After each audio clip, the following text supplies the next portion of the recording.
Ladies and gentlemen, the national anthems of the Republic of the Philippines and the United States of America.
Mr. President, welcome back to the United States and welcome back to the White House.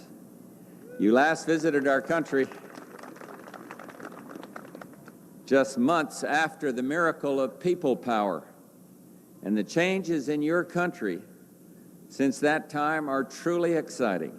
Your leadership has made the Philippines a beacon of democracy worthy of imitation throughout the world, and your economy is growing towards full recovery, and we salute you, and we salute the Philippine people for vision, perseverance, and the successes that you have achieved. We're looking forward to this opportunity to get better acquainted, to consult closely on the broad range of issues and concerns that we share, and a high among these concerns, I know, is the promotion of private investment and trade between our two countries, the key to balanced long-term growth. 3 years ago, when you rang the bell of freedom in Manila, America cheered and rose in awe. And when your words rang from the rafters of our Congress, our leaders stood up and gave you the most thunderous reception given any foreign leader in more than a generation. And just yesterday, when you rang the bell on the New York Stock Exchange, the market climbed 26 points. So the message is simple. From Main Street to Wall Street, America loves the Philippines, and America loves Cory Aquino.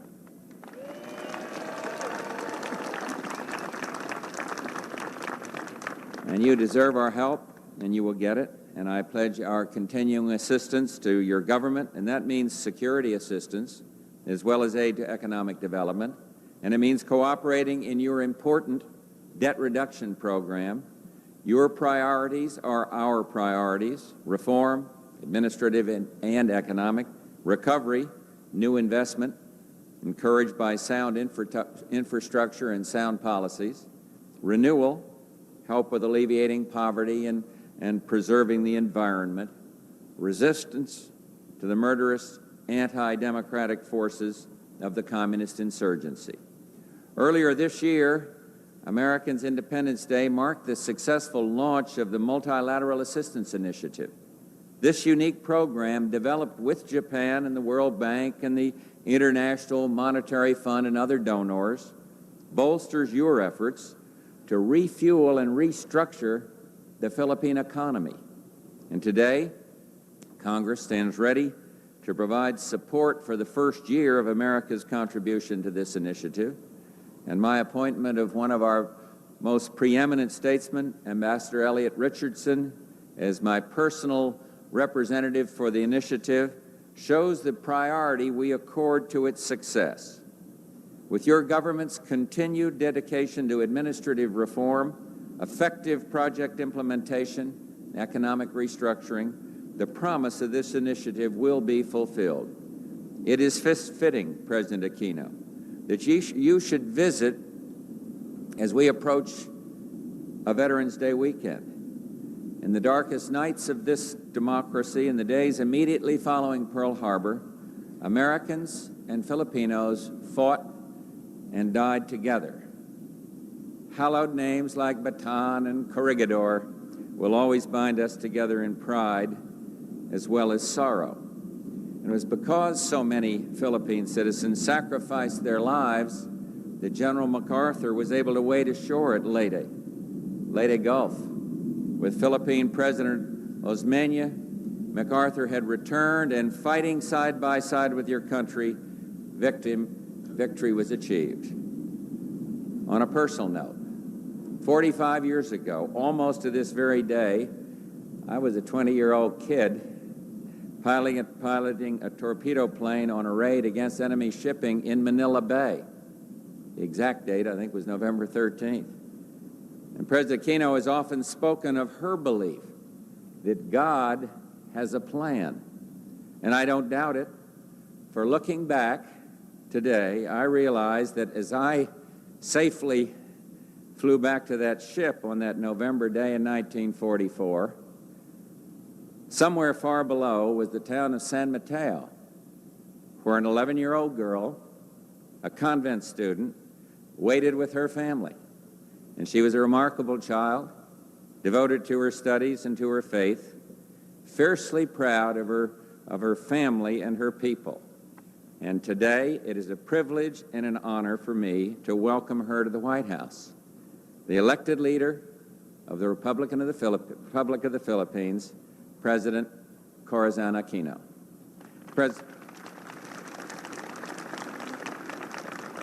Ms. President, in 1986, as in World War II, your nation faced a moment of truth. And once again, the people of the Philippines proved their courage to the world. Down through the decades, our two peoples have shared a strong commitment to freedom, democracy, peace, and stability for the Philippines, for America, and for the Pacific region.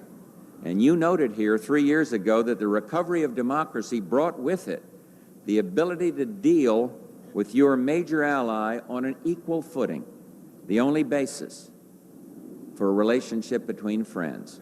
And so it is in that spirit that we look forward to the discussions that we've already agreed will begin in December, discussions which we are confident will mold a new and mutually beneficial long-term security partnership in the future. Welcome back, Mrs. President. God bless you, and God bless the people of the Philippines, and God bless the friendship between our two great nations. Thank you very much. All yours. Now, here, let me pull that out for you.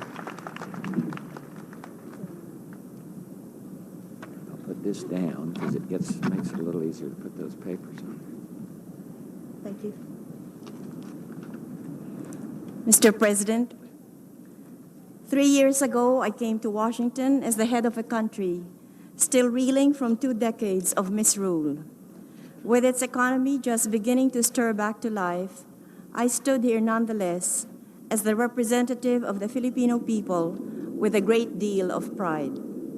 For the Philippines had recovered its freedom and had become again a member in good standing, alongside the United States in the club of democracies. It is true that authoritarian governments can be proud and often are excessively, but not their countries. Only free nations can truly feel pride. Today, I stand here with a great deal of hope for the full economic recovery of my country, a recovery that is well on its way to becoming sustainable economic growth with some help from our friends. I have come to Washington at the kind invitation of President Bush.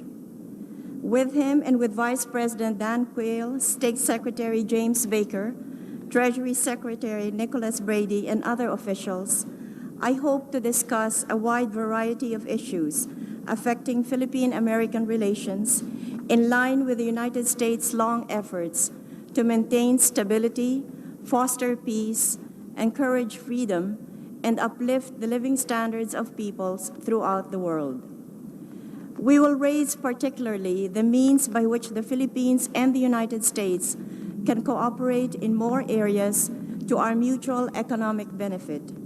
We shall explore the means to increase trade between two countries with long historic ties and deep cultural affinities. We shall do these things so that by the economic improvement of the one, these two oldest allies in Asia can be stronger together. These issues will not be easily or quickly resolved, but it is good for the sake of a friendship that we want to deepen further, to begin their discussion with face-to-face meetings, the establishment of personal rapport, and an affirmation of the values that we shall never compromise and ever uphold. While in Washington, I also expect to renew my acquaintance with various members of the Congress that received me so warmly on my first visit, and to get down to serious discussions with the officials of the International Monetary Fund.